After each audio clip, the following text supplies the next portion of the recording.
Hi, welcome to the Dr. Paul Show. I have the pleasure of introducing a woman. Is it Kathleen or Kathleen, right?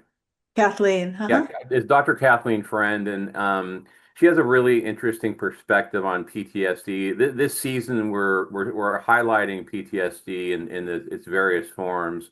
And so we've already talked to a police officer, a firefighter, military people. So, but yeah, but Dr. Friend has a really interesting perspective and a different angle of looking at this. I'm really interested to hear from her.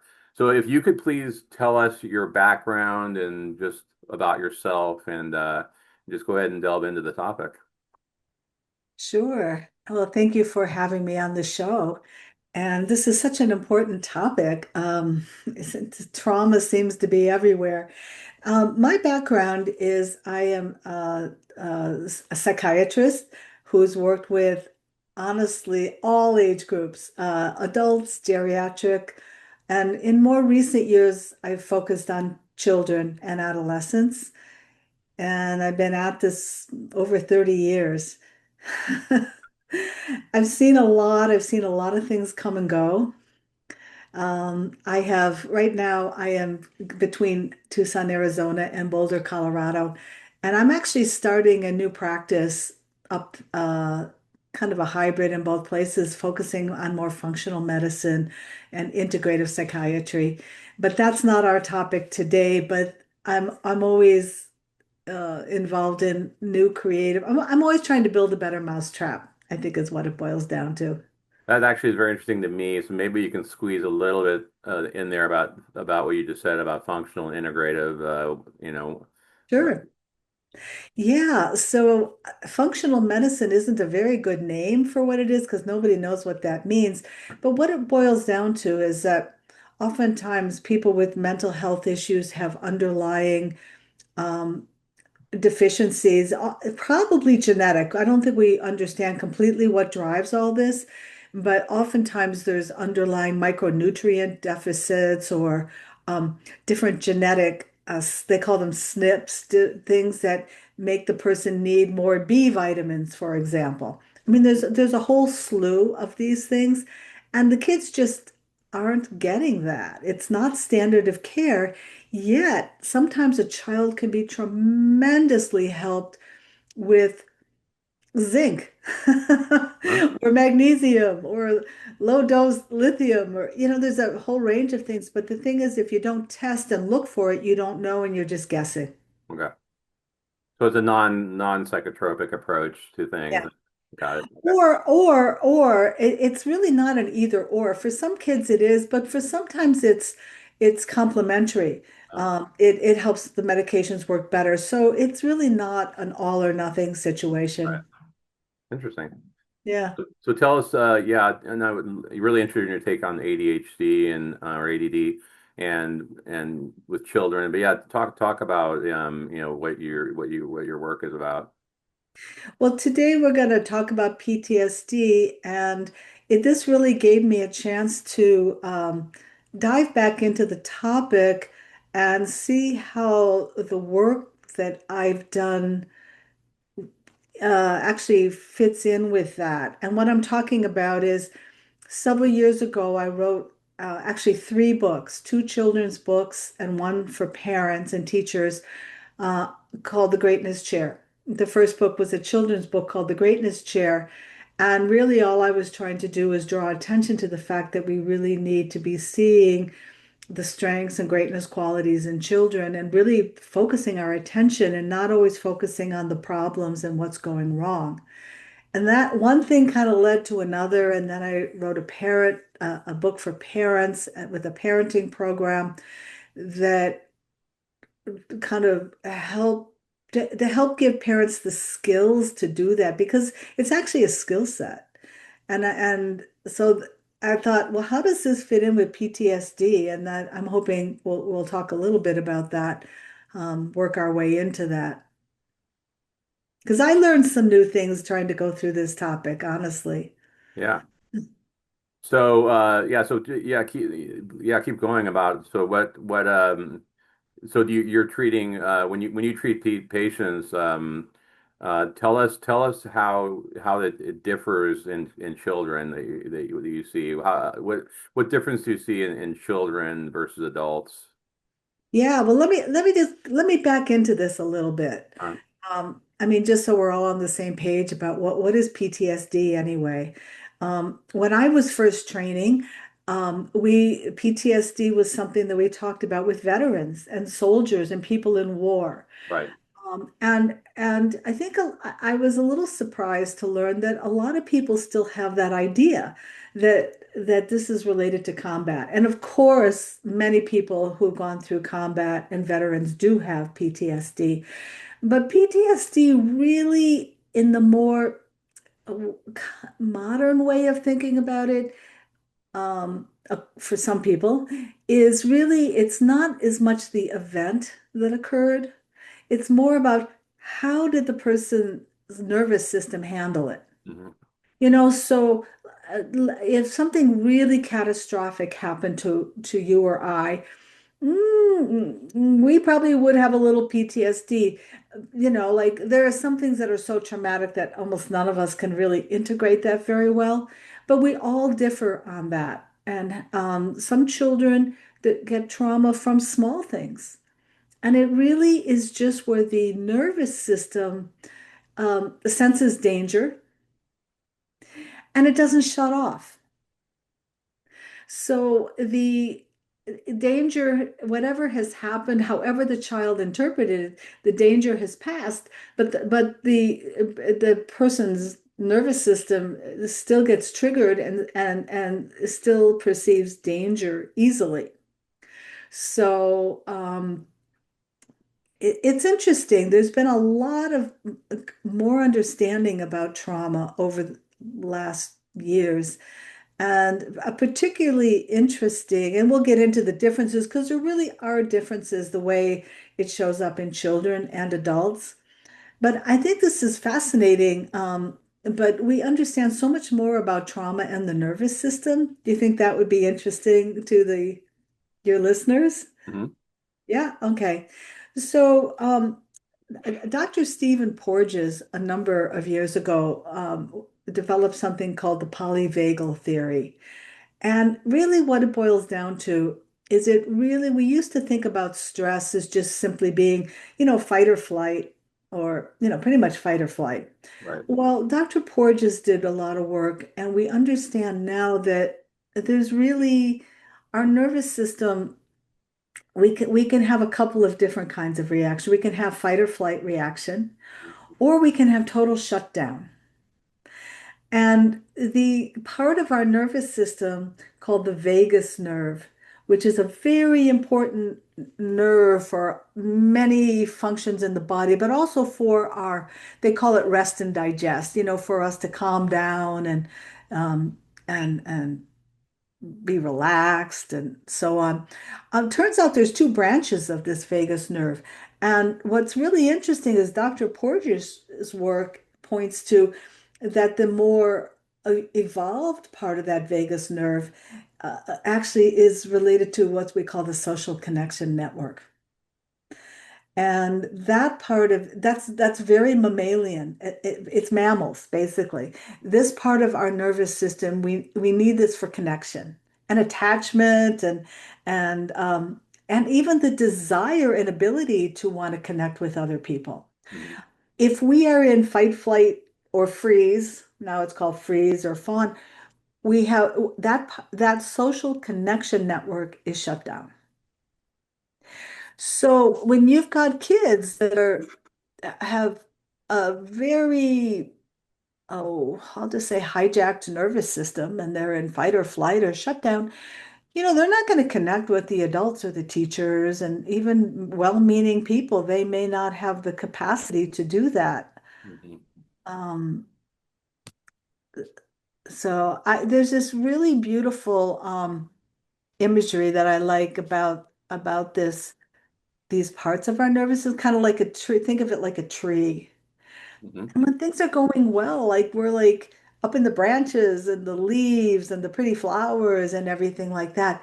But when there's danger, we're down in the trunk, let's say in that fight or flight. And then when it's even when the stress is even more overwhelming, we're shut down and go into the roots of the tree. Yeah. So our job is to be able to climb that tree and stay, up in the branches and leaves, if that makes sense. Yeah. Yeah, I think about this recent shooting in Minnesota with these kids, and so I was immediately thinking about PTSD with with these survivors with this terror that they went through. I see a lot of adults when I get a history from them about their childhood, and some of them just really horrific childhood experiences, whether it be mental or physical abuse. The worst is sexual abuse as far as long-term damage. But I see a lot of that. When I ask patients, Mm. go back and tell me when you felt you're the best in your life, and then some people say, most people will say childhood, elementary school. That's if it's a healthy home experience, healthy parents, because it's a carefree time of life. You're not supposed to have a lot of worries when you're a kid. You're not supposed to. So when someone doesn't tell me that, they go, I don't know when I felt good in my life, and that tells me a lot right there. Mm. But I think kids who are victims, and we think about PTSD obviously with soldiers and EMT workers and all that, and also victims of crime and all that. But with kids, it has a significant impact, as you know. So Well, I will get to this, but the message here is that I think people really need to understand that in no way is having PTSD a weakness or that something's wrong with you. right. It's really your body trying to cope. Hmm. It's kind of doing the best it can. We as humans, our whole body and brain is designed to help us survive, and that always takes precedence. Yeah. So, it's interesting. Unfortunately, there's a lot of hope and help. I think it's a wonderful invitation for healing. Um, and it's interesting, even the treatments for children and adults, there's a different focus.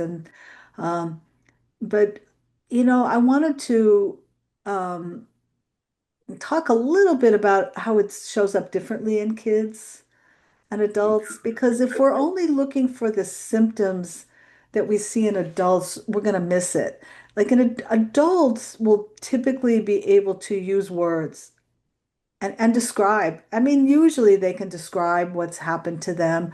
And they have often have nightmares, like specific nightmares that they can describe about related to the trauma. Um, and they can even express that they're avoiding certain triggers. There's just so much more of an awareness. Um, but children show us. They don't usually tell, they show. And they show it through either repetitive play, acting out scenes of trauma in various ways with their toys, or even like body sensations, stomach aches, headaches. They may feel triggered and unsafe, and then suddenly they have a stomach ache or a headache. Hmm. They may have scary dreams, but it might not be very specific at all. Just kind of general scary dreams. Um, and when they're distressed, and you know, they they just may you just may see regressed behavior, tantrums, more clinginess, fear of separation. And these kids, when they're young, they really feel it's their fault. Hmm.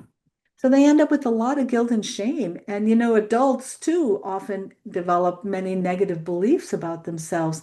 But for children, it's more pervasive. It's really they feel it. They're at fault.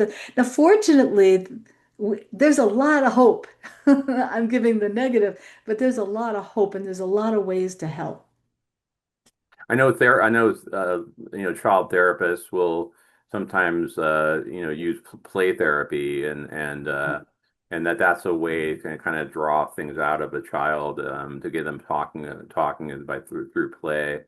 Would you have experience with that? No, I don't do play therapy. personally, I I do something else. I do other things. Um, Um, so that's just not in my toolbox. right. So I really can't comment on it at all. But with children, one of the key things is, for adults with trauma, it needs to be processed and sort of moved through the system. There's lots of ways to do that. EMDR, tapping, uh, CB, cognitive behavioral therapy with a trauma focus and all that. And a lot of these techniques, and some of them I've used myself, they can be very good at decreasing the symptoms. I've had Because some, I've seen some pretty amazing results with EMDR with some of my patients. yeah, It's yeah. really interesting. And there's people who've gone through pretty horrific trauma, and I mean, it's tough to get through the therapy. It's not easy the therapy to handle early on, but they say once they get through the tough part, it's super helpful. There's another technique called havening, which is not well known that I've used with adults, and I haven't done it with really young children, but adolescents I've done it with, and it's actually incredibly easy and not painful and very, very quick. I used to do EMDR years ago, and I actually think the havening is so much easier.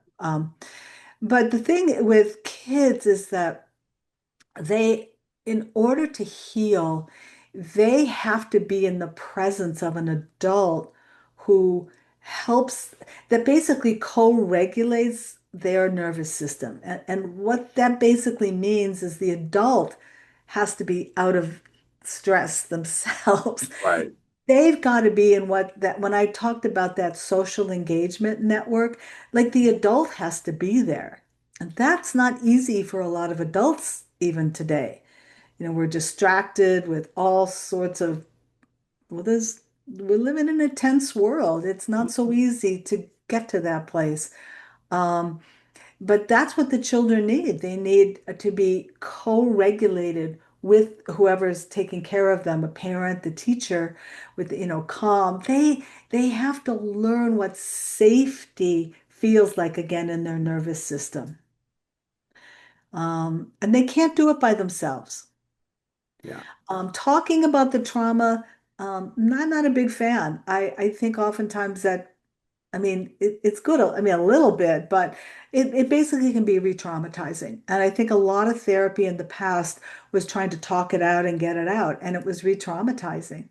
right. Um, and in my work with the greatness, to go back to this greatness chair idea, um, since I focus on the strengths, it really helps parents learn how to see the strengths in their child because trauma really robs that identity in a way. Hmm. The child feels, oh, I'm broken, I'm at Hmm. fault, I'm bad, this Hmm. is my fault. It kind of robs them of their inner self image. Hmm. And so the greatness chair, it can really help restore that sense of safety and help a child see qualities other than what they came out of the trauma with. I could give an example. I mean, I'm making this up, but let's say there was a child in a car accident and his sister was in the car and during the accident, the boy tries to protect his sister, maybe reaches over and hold whatever. And let's just say he's fine and his sister gets hurt. Okay. Hmm. So, besides having the trauma of the accident, there's the shame and guilt of not, obviously trying to protect another person and then they get hurt and you didn't.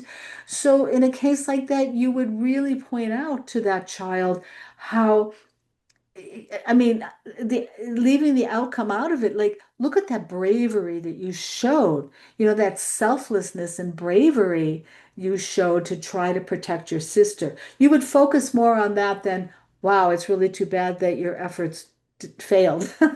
Yeah, Yeah. yeah.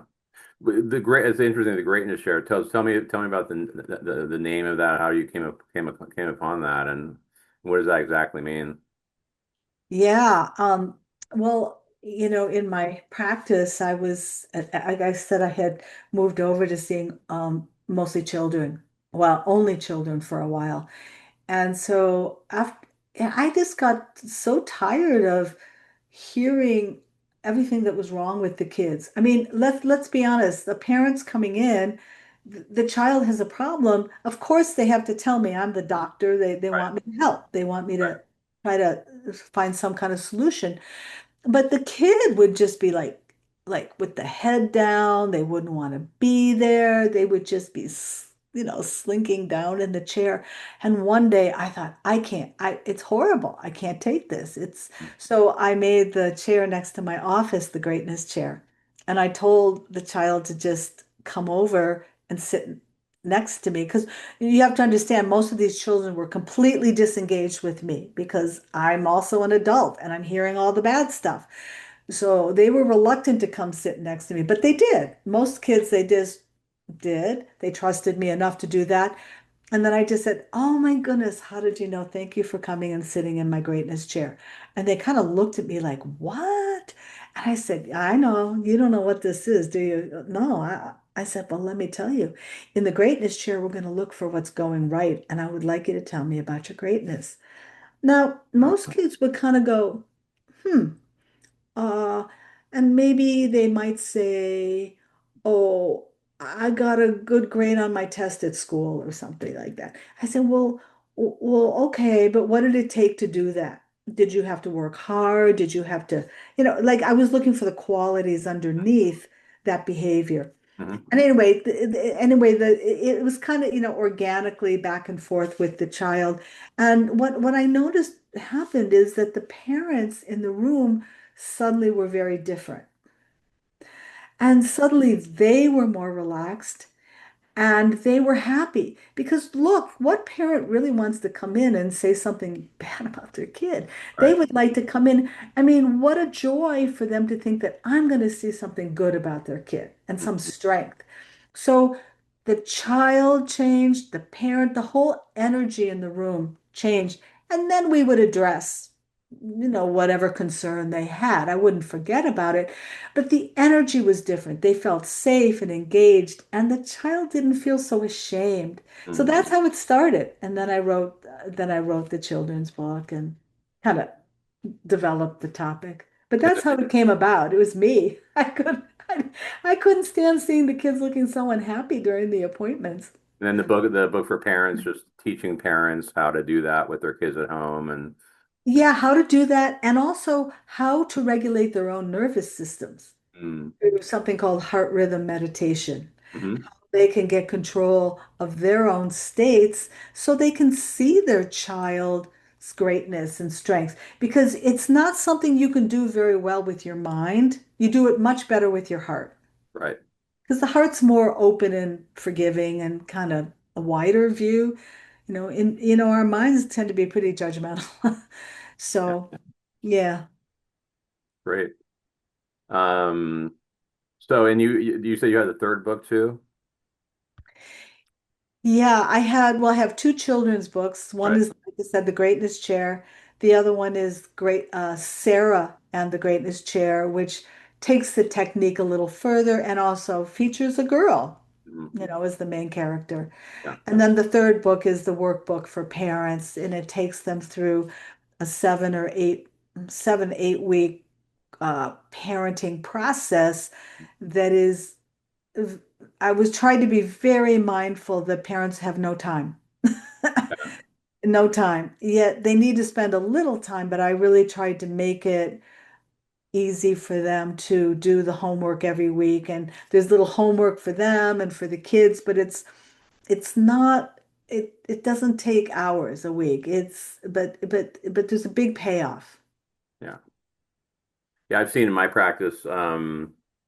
I what you said is absolutely right about with kids with the stomach aches and headaches. Those are the two somatic or physical symptoms that we see.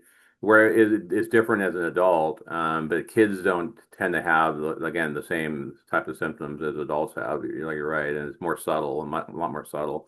Adults, though, too, a lot of adults express anxiety through their body, their physical body. I have my first series of books is about this subject. They're called Healing the Mind and Body, about this subject, about this physical, emotional connection that we see. Um, so, but yeah, it's really interesting because I don't typically see like young kids in my practice. So this is actually really interesting. Those things you're saying. Um, so anything else you'd like to add? Talk about? I think we covered a lot of things, other than to just say that um, there's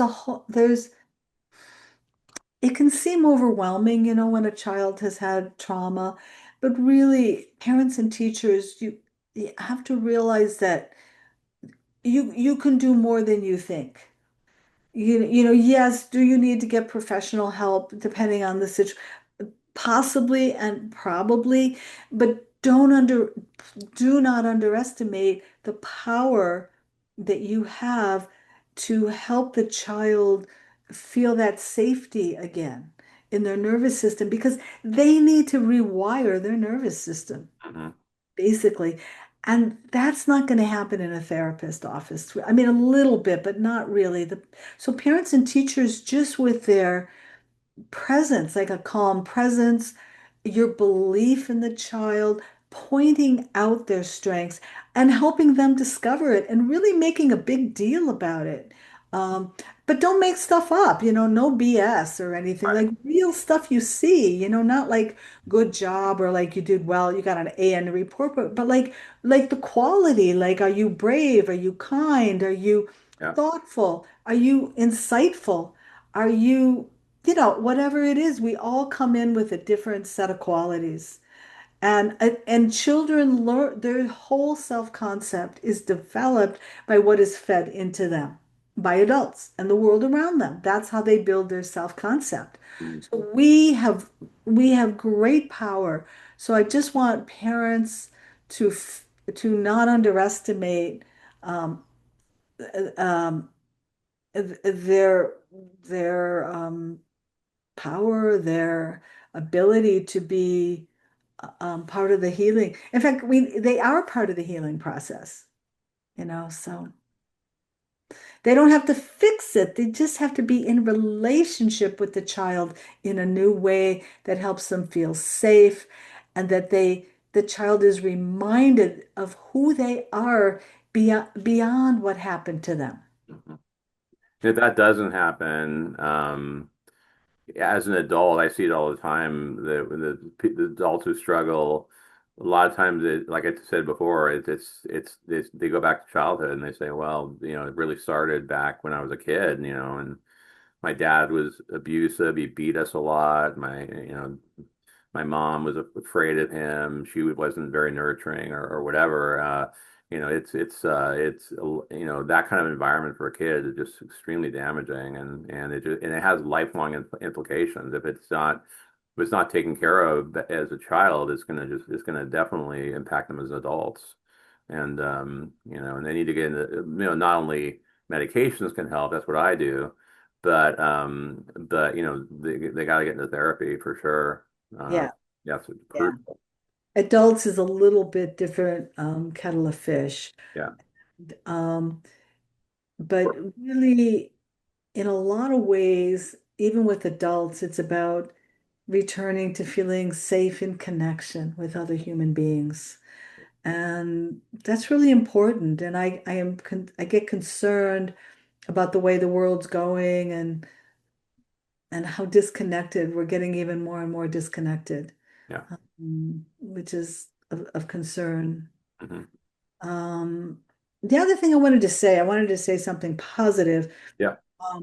What you're referring to, I mean, is something they call ACEs, or the adverse childhood experiences, and how and there's even a scale, and most pediatricians now, even in the office, have people fill out this form. How many adverse childhood experiences have you had? And if you've had a certain number, you're even at risk for more medical conditions as an adult, like Yeah. diabetes and hypertension and so on.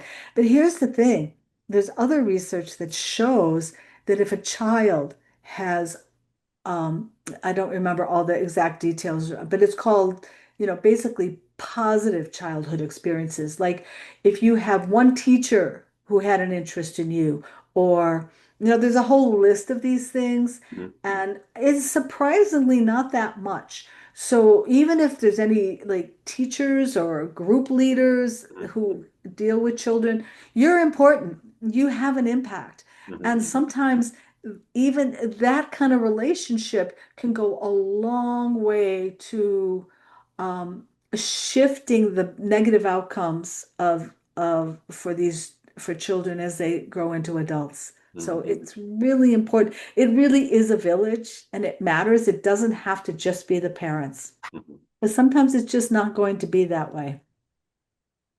Excellent. Great stuff. How can people get your books? Where and get a hold of you if they need to get a hold of you or do a consultation or whatever? Okay, well, my books are all on Amazon and Okay. Barnes and Nobles and things like that, called The Greatness Chair. The easiest way is just go Greatness Chair on Amazon and I come up. Um, as far as reaching me for consultations, like I said, I'm right in the process of starting a new practice and building a new website. So I don't know when this is going to air, but my goal is uh, by the end of September, beginning of October, the new website should be up. And I can either be found through drfriend.net or Integrative Psychiatry of the Rockies. So you're gonna be in Boulder? Yeah. Beautiful city. Yeah, Beautiful. I'm going to be going back and forth. So Right. some of it will be telemedicine. So I have licenses in Arizona and Colorado, so I can see people in either of those Right. states. Right. Excellent. Well, thank you so much for coming on today. Really appreciate it. And I'd love a totally different perspective than the other people I've talked to. We don't think about it, like I said, as much with kids, but that's where, where life starts is it's extremely important that those years of life, but I really appreciate you coming on and sharing this with us. You're welcome. Thanks, Dr. Brown.